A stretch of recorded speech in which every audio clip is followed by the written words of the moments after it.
네, 감사합니다. 하나님 말씀 보겠습니다. 하나님 말씀은 요한복음 7장에서 봅니다.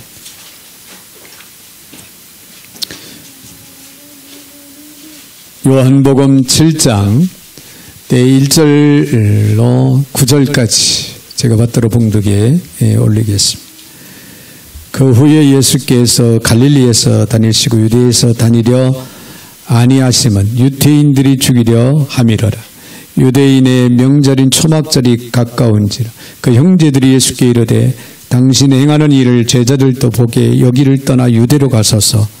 스스로 나타나기를 구하면서 묻혀서 일하는 사람이 없나니 이 일을 행하려 하거든 자신을 세상에 나타내소서 하니 이는 그 형제들까지도 예수를 믿지 아니함이러라. 예수께서 이르시되 내 때는 아직 이르지 아니하였거니와 너희 때는 늘 준비되어 있느니라. 세상이 너희를 미워하지 아니하되 나를 미워하나니 이는 내가 세상의 일들을 악하다고 증언함이라. 너희는 명절에 올라가라. 내 때가 아직 차지 못하였으니 나는 이 명절에 아직 올라가지 아니하노라. 이 말씀을 하시고 갈릴리에 머물러 계시니라. 아멘. 9절까지 받들어 봉독에 올렸습니다.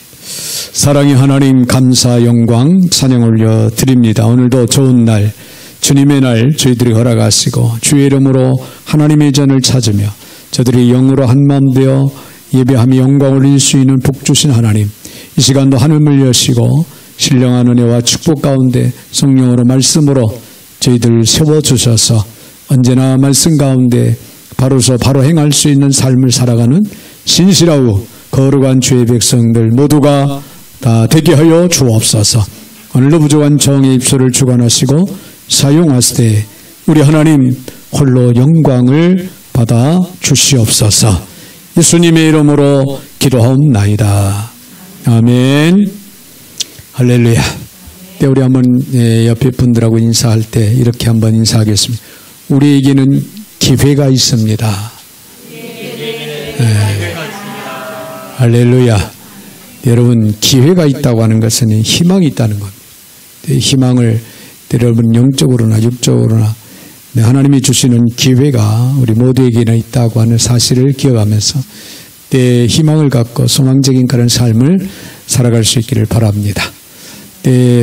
사자성어에 수도선부라는 말이 있어요. 수도선부. 이 무슨 말이냐면은 물이 차면은 배가 떠오른다는 거예요. 네. 물이 차면은 배가 떠오른다.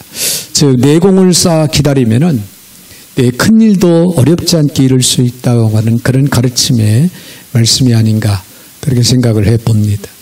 대기만성이라고 하는 그런 말도 있는데요. 기다리면은 때가 되면은 이루어진다 하는 그런 뜻이 되겠죠. 그런데요, 성경을 보면은 이런 시간을 의미하는 두 개의 구별된 단어가 사용되고 있습니다. 하나는 크로노스라고 합니다. 그리고 또 하나는 카이로스라고 합니다. 이 크로노스라고 하는 이야기는 무슨 뜻이냐면은 특별한 의미를 지닐 필요 없이 그냥 흘러가는 시간, 그냥 자연스럽게 흘러가는 시간을 가리켜서 크로노스다. 그렇게 우리가 이해할 수가 있고요. 카이로스라고 하는 단어를 사용하는데 이것은요, 결정적인 하나님의 간섭으로 하나님의 목적을 이루기 위한 시간을 의미합니다. 하나님의 간섭으로 하나님의 목적을 이루기 위한 시간. 자, 오늘 본문의 말씀에서 예수님께서는 6절에 이런 말씀을 하시죠. 예수께서 이르시되 내 때는 아직 이르지 아니하였거니와 너희 때는 늘 준비되어 있다. 그리고 8절에 너희는 명절에 올라가라. 내 때가 아직 차지 못하였으니. 여기에서는요, 바로 카이로스가 쓰여지고 있습니다. 하나님의 간섭으로 하나님의 목적을 이루기 위한 시간, 그 때를 예수님께서 말씀하고 계시다. 그런 얘기예요. 자, 요한복음에는요, 이 단어가 7사건에 기록이 되고 있습니다. 그 첫 번째 사건에는 무슨 사건이냐면요, 예수님의 어머니 마리아가 갈릴리 가나 혼인잔치에서 포도주가 떨어진 걸 알고 예수님께 말씀을 하잖아요. 그때 예수님께서 하신 말씀이 있어요. 요한복음 2장 4절에 있는 말씀을 보니까 예수님께서 내 때가 아직 이르지 아니하였나이다. 그렇게 말씀을 하셨습니다. 여기서 카이로스를 쓰셨어요. 또 그리고 요한복음의 마지막으로 등장하는 사건을 보면은 요한복음 17장 1절에 이런 말씀이 기록이 됐죠. 예수께서 이 말씀을 하시고 눈을 들어 하늘을 우러러 이르시되 아버지여 때가 이르렀사오니 아들을 영화롭게 하사 아들로 아버지를 영화롭게 하게 하옵소서. 네, 그 아버지 때 카이로스를 이야기합니다. 네, 바로 이때는요 십자가의 때라는 거죠. 십자가의 때. 예수님이 십자가에 달리시는 때야말로 인류 구원을 위한 가장 중요한 때였다. 우리는 그렇게 생각할 수가 있죠. 예수님의 여러분 전생에는 바로 그때를 준비한 그런 생이었다, 그런 시간이었다라고 하는 사실을 우리는 기억을 합니다. 자, 여기서 우리가 예수님을 따르는 예수님의 제자로서 물어야 할 중요한 질문이 있습니다. 우리 인생의 완성을 위해 우리에게 주어진 삶의 기회를 우리는 어떻게 선용하며 살아가야 됩니까? 라고 하는 그런 질문을 오늘 우리 한번 던져보면서 오늘 본문의 말씀을 통하여 주어지는 그 교훈의 말씀을 통해서 그 질문에 해답을 얻는 때의 은혜의 시간, 축복된 시간이 되어지시기를 주의 이름으로 축원을 드립니다. 먼저 우리가 생각할 수 있는 것은 때를 기다려야 된다는 거예요. 네, 때를 기다리라. 자, 우리가 잘 아는 것처럼 예수님은 그의 사명을 이루기 위해서 공생애를 3년간 사셨죠. 그러나 그 이전에 예수님은 내 사적 생애를 30년을 살아오셨습니다. 그 30년을 예수님은 나사렛이라고 하는 작은 마을에서 육신의 아버지인 요셉을 도와서 목수의 일을 했죠. 네, 가족을 돌아보면서 30년 동안 시간을 보내왔습니다. 그것은 어쩌면 조용하지만은 메시아의 소명을 감당하기 위한 기다림의 시간이었다. 기다림의 시간이었다라고 우리는 그렇게 이해를 할 수가 있습니다. 물론 그가 범상하지 않는 메시아의 그 징조들이 간간히 나타났던 사건들을 우리는 찾아볼 수가 있습니다. 그런데 누가복음 2장 47절에 있는 말씀을 보면은 예수님이 12살 때였어요. 부모님과 함께 유월절을 지키기 위해서 예루살렘 성전을 찾아가죠. 네, 모든 행사를 다 마치고 돌아가는 길에 부모님이 예수님이 따라오지 않는 모습을 발견을 하게 됩니다. 뒤늦게 발견하고 예수님을 찾아 나서서 결국에는 예루살렘 성전까지 갔는데 거기 가니까 랍비들하고 예수님 12살 먹은 예수님께서 랍비들과 성경 토론을 하고 있는 거예요. 근데 놀라운 것은요, 그 토론에서 드러난 그의 지혜를 보고 듣는 자마다 놀라움을 금할 수 없었더라. 그렇게 기록하고 있습니다. 나이는 어렸지만 메시아적인 그런 징조를 어릴 때부터 간간히 보여 오셨다. 그런 얘기예요. 그러나 그럼에도 불구하고 그는 명절이 끝나자 부모와 함께 나사렛으로 다시 돌아가 평범한 소년의 삶을 이어갑니다. 누가복음 2장 51절에는 말씀을 보니까 예수께서 함께 내려가서 나사렛으로 순종하여 받드시더라. 그는 다른 많은 사춘기 소년처럼 집에서 부모에게 순종하며 살았더라고 하는 그런 얘기입니다. 그러나 그의 나이 30세가 돼서 그가 이제 메시아 대신 표적들을 행하며 또 자신의 신성을 드러내시자 당황한 그의 가족들, 그의 형제들. 갈릴리 가나에서 행하신 일련의 기적들은 분명 그가 범상하지 않는 하나님의 사람인 것을 그들이 인지를 합니다. 하지만 그는 아직 갈릴리를 떠나지 않고 계셨습니다. 네, 그러자 어느 날 정확하게는 초막절이 가까운 때 그의 육신의 형제들이 예수님에게 이렇게 말합니다. 오늘 본문의 3절, 4절에는 말씀을 봅니다. 그 형제들이 예수께 이르되 당신이 행하는 일을 제자들도 보기 여기를 떠나 유대로 가소서. 스스로 나타나기를 구하면서 묻혀서 일하는 사람이 없나니 일을 행하려 하거든 자신을 세상에 나타내소서 하니. 형제들이 그런 말을 하죠. 자, 유대 지방과 비교해서 지금 예수님이 계신 갈릴리는요, 어려운 시골 동네에서. 근데 사실 메시아이심을 드러내려면은 유대 지방으로 가서 많은 사람들이 있는 그곳에 가서 메시아적인 그런 기적을 행하고 메시아임을 증거를 해야 되지 않겠느냐. 형제들이 눈에는 숨어있는 그 모습이 메시아로서는 어울리지 않는다. 그런 차원에서 예수님한테 그렇게 이야기를 한 겁니다. 그에게는 기다림이라는 시간 낭비에 불과하다. 빨리 유대를 떠나서 갈릴리를 떠나서 유대로 가라. 그런 얘기죠. 여러분, 당시 예수님의 형제들은요, 기다림의 의미를 깊이 이해하지 못하고 있었다고 하는 사실을 우리는 기억을 할 수가 있죠. 여러분 생각해 보십시오. 아기가 엄마 뱃속에서 10달을 충분히 기다리지 못하고 태어난다면은 여러분 어떻게 되겠습니까? 성장하는데 어려움이 있을 수도 있고 또 정상적으로 성장하는데 문제가 될 수도 있다 우리는 그렇게 생각하죠.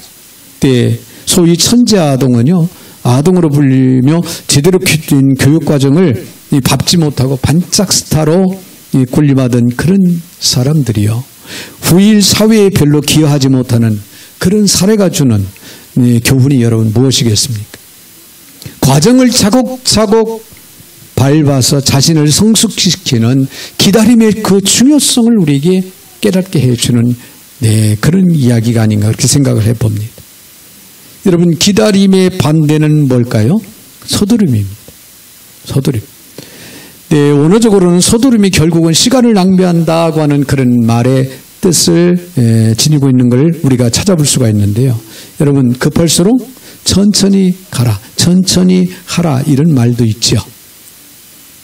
디모데후서 3장 1절로 4절에 있는 말씀을 보면은 사도 바울이 그런 얘기를 했어요. 말세의 징조 중에 하나로 사람들이 조급하게 생각한다, 조급하게 살아간다라고 하는 그런 말을 했습니다.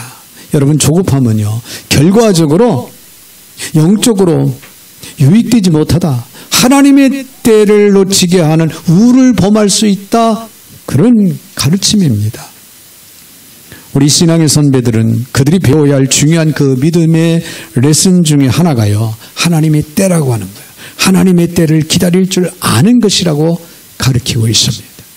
여러분, 조급한 마음을 뒤로 하고 우리는 하나님의 때를 우리는 기다릴 줄 아는 그런 저와 여러분이 되셔야 될 줄로 믿습니다. 사무엘상 13장 8절에는 말씀을 보면은 사울 왕이요, 사무엘 선지자를 기다려야 했어요. 사무엘 선지자가 와서 제사장으로서 번제를 올려야 되는데 기다리다가 지쳐 기다리지 못하고 결국에는 사울 왕이, 제사장이 해야 할 그 번제를 대신 드립니다. 결국에는 왕의 자리를 잃게 되는 그런 결과를 초래했지요. 여러분, 우리는 하나님의 때를 우리는 거스르면 안 돼요. 하나님의 때를 우리는 기다릴 줄 아는 지혜가 오늘 저와 여러분에게는 있어야 될 줄로 믿습니다. 우리가 하나님의 때를 기다린다고 하는 것은요, 하나님을 신뢰한다는 뜻이에요. 근데 역으로 하나님의 때를 우리가 기다리지 못한다, 하나님을 신뢰하지 못한다는 거예요. 마치 사울 왕이 하나님을 신뢰하지 못했던 거예요. 내 영적인 교만, 여기에서 오는 결과가 내 왕의 자리를 잃어버리게 되잖아요. 그러므로 하나님의 때를 기다린다고 하는 것은 우리들에게 영의 사람으로서 우리들이 매우 중요한 얘기예요. 그래서 언제나 여러분, 정말 하나님 앞에서 우리는 깊이 생각하고 깊이 기도하면서 하나님의 때를 생각하면서 기다릴 줄 아는 지혜가 오늘 저와 여러분에게는 있어져야 될 줄로 믿습니다. 할렐루야. 그런가 하면 더 나가서는요, 주변의 편견을 극복하는 지혜가 있어야 돼요. 주변의 편견을 극복하라. 예수님이 기다리면서 부딪히신 중요한 일은요, 주변의 편견을 극복하는 일이었습니다. 여러분, 편견은 어디나 존재합니다. 누구나가 편견을 들을 수 있어요. 편견을 떠나서 인생을 산다? 사실 불가능한 얘기예요. 가족 간에도 편견이 오갈 수가 있어요. 네, 더없이 교우들 가운데서도 이 편견이 오갈 수가 있겠죠. 사회는 더할 나위 없죠. 중요한 것은 편견의 존재가 아니라 편견의 극복입니다. 왜 편견을 이루는 그런 일들이 일어날까? 여기에 마음 뺏기지 마시고, 중요한 것은 그 편견 속에서도 우리는 영의 사람으로서, 그리스도인으로서 능히 지혜롭게 극복하는 지혜가 있어야 된다, 그런 얘기예요. 역사의 진보는요, 편견을 극복하는 과정이었고, 또 개인의 성장과 진보도 결국에는 편견의 극복 과정이었다라고 우리는 그렇게 이야기할 수가 있습니다. 즉, 편견을 얼마나 극복하느냐에 따라서 개인도 역사도 진보할 수 있다, 변화될 수 있다, 성장할 수 있다, 그런 얘기입니다. 여러분, 예수님이 직면하셨던 편견을 한번 생각해 봅시다. 예수님께 직면했던 편견. 오늘 본문 3절 4절을 아까 읽어드렸죠. 때 유대 예루살렘에 가서 스스로를 드러내지 않고 계신 예수님의 그 메시아 되심에 대해서 예수님의 형제들이 가진 어떤 편견을 볼 수가 있었습니다. 네, 이에 대한 요한의 진단을 보면 5절에서 이렇게 말합니다. 5절. 이는 그 형제들까지도 예수를 믿지 아니함이라라. 결국은 예수님의 형제들에게 불신의 편견이 있었던 그런 사례를 우리는 여기서 봅니다. 뿐만 아니라 우리는 당시 유대인들 사이에 존재한 예수님에 대한 대중적인 편견이 또 있었다는 사실을 오늘 본문을 통해서도 우리는 보게 됩니다. 네, 쭉 본문을 지나서 12절에는 말씀을 보면은 예수에 대하여 무리 중에 수군거림이 많아 어떤 사람은 좋은 사람이라 어떤 사람은 아니라 무리를 미혹한다 하나, 그런 말씀이 기록이 됩니다. 네. 여기서 보면요, 예수님도 모든 사람에게 좋은 사람이라 그렇게 인정을 받은 것이 아니라 또 다수 사람들을 통해서는 좋지 못하다, 아니다라고 하는 대중적인 편견이 예수님한테도 있었다는 그런 얘기예요. 할렐루야. 네, 최근 시중에 돌아다니는 유머 중에 소위 여론이나 언론의 평가라는 것이 얼마나 왜곡된 편견의 그 산물인지를 풍자하는 그런 이야기가 있습니다. 무슨 얘기냐면은, 예수가 죄 없는 자는 여인에게 돌을 던져, 가늠한 들려온 여인을 향해서 많은 그 구경꾼들에게, 바리새인들이 있는 그 자리에서 예수님이 하신 말씀이죠. 그 말씀을 놓고 언론에서는 뭐라고 풍자를 했냐면은, 네, 예수 연약한 여인에게 돌을 던지라 사주했다.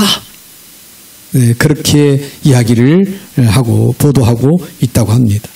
자, 예수가 바리새인들을 향해서 뭐라고 했습니까? 독사의 자식들아, 독사의 자식들아, 그런 말씀을 했어요.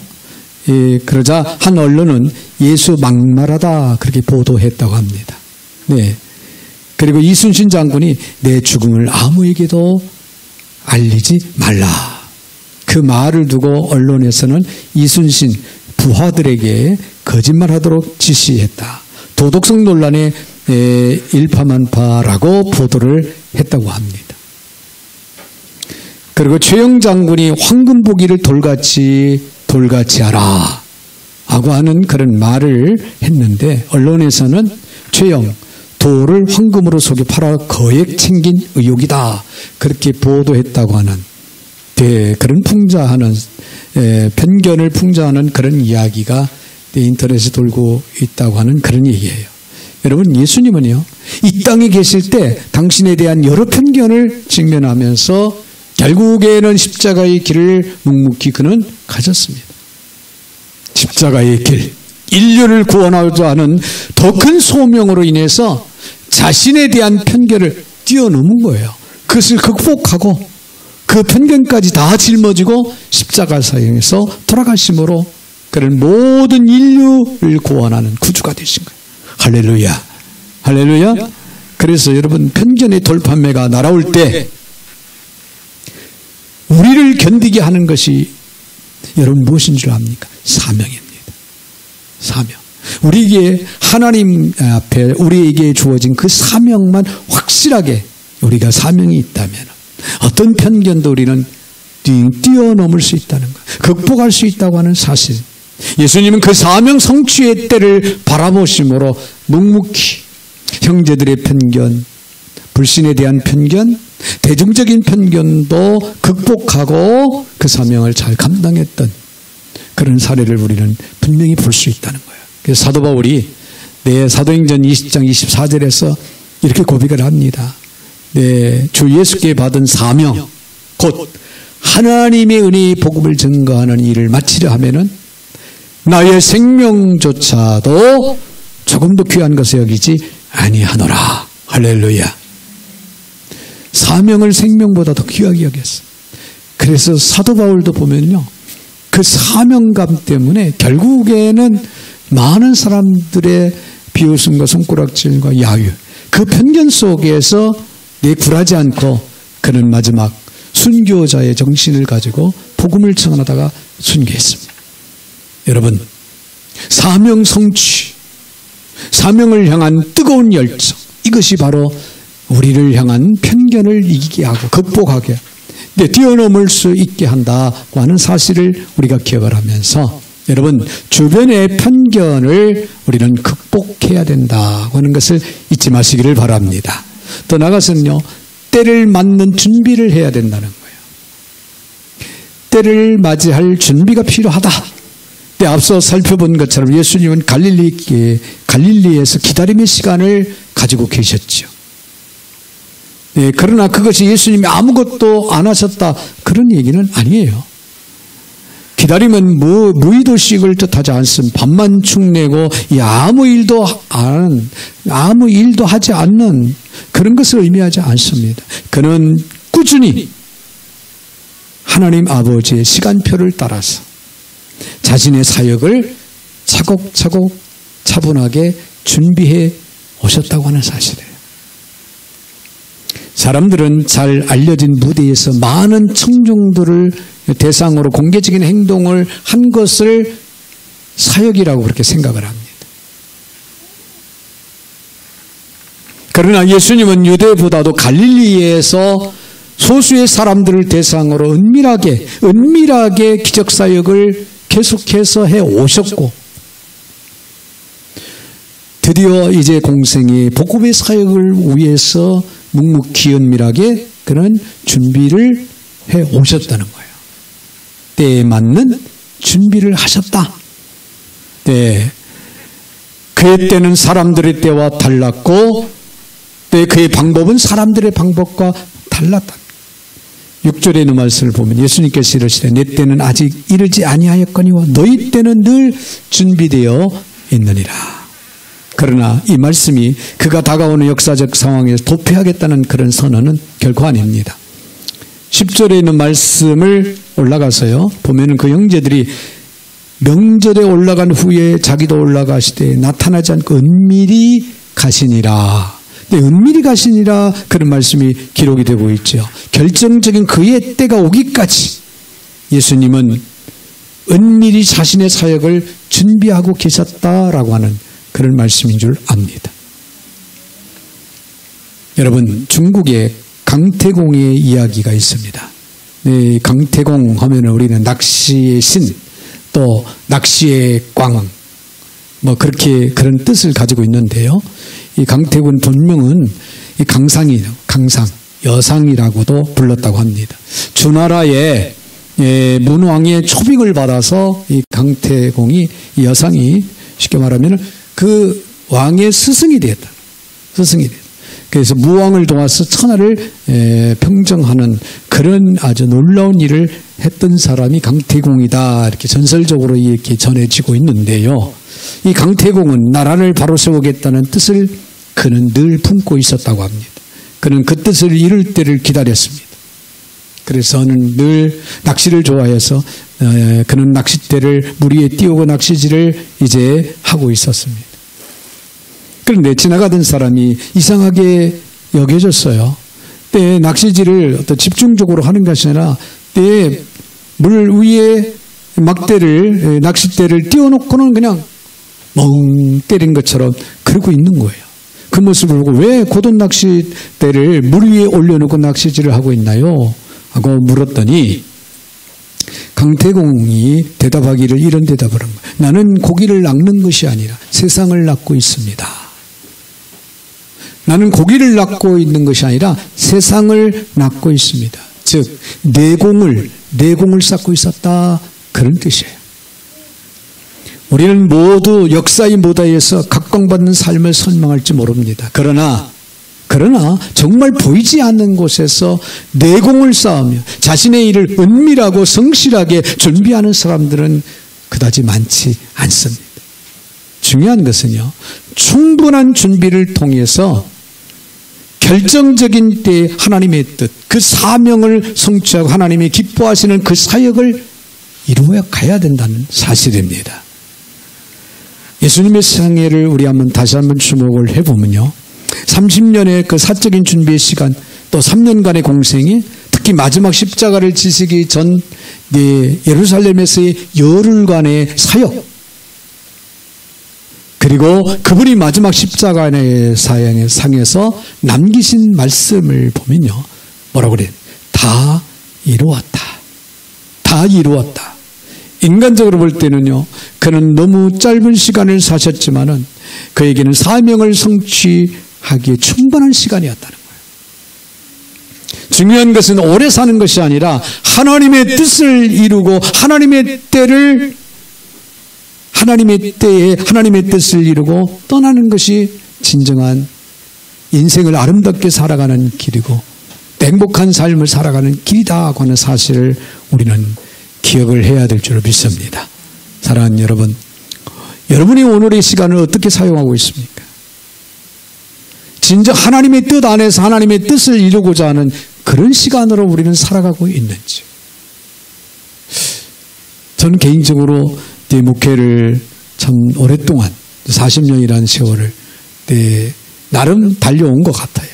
근데 되돌아보니까 정말 부끄럽고 정말 내놓을 것이 하나도 없는, 이대로는 하나님 앞에 서기 부끄러운 그런 사역의 길이 아니었는가 하는 생각이 내 마음을 지배합니다.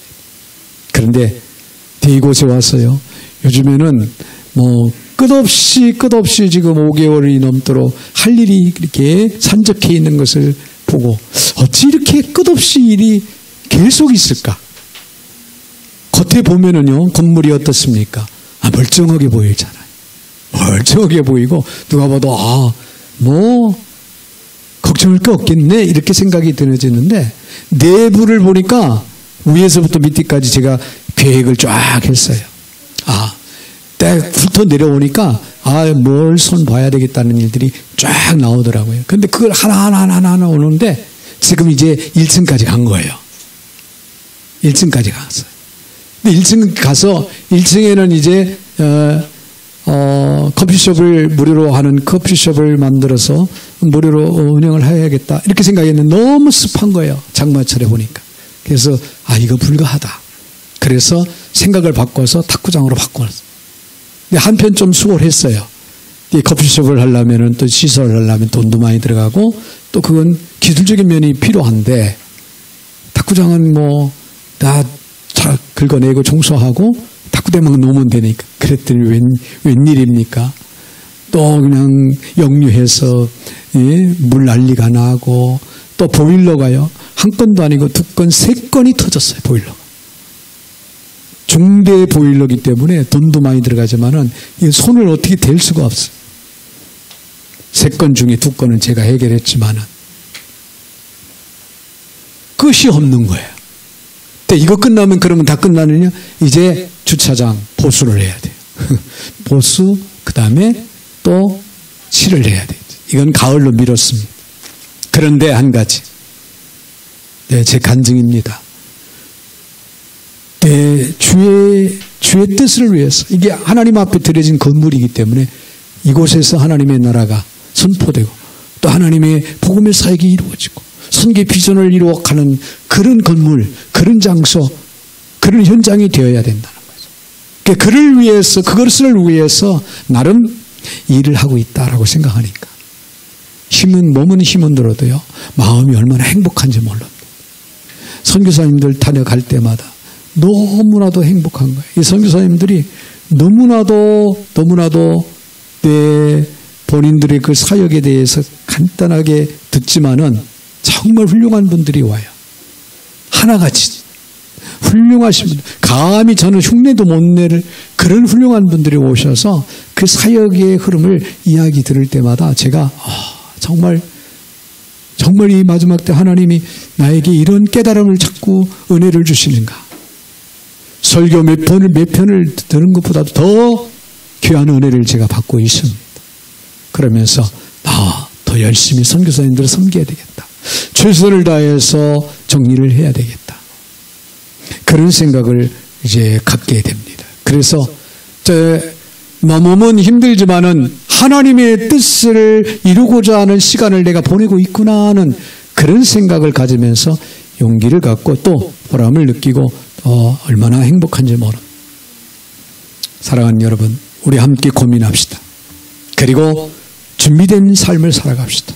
하나님의 뜻을 이루기 위한, 그래서 하나님이 기뻐하시는 그 사역, 그 일을 위해서 아낌없이 우리가 투자하고 헌신할 수 있는 저와 여러분이 되시길 주의 이름으로 축원을 드립니다.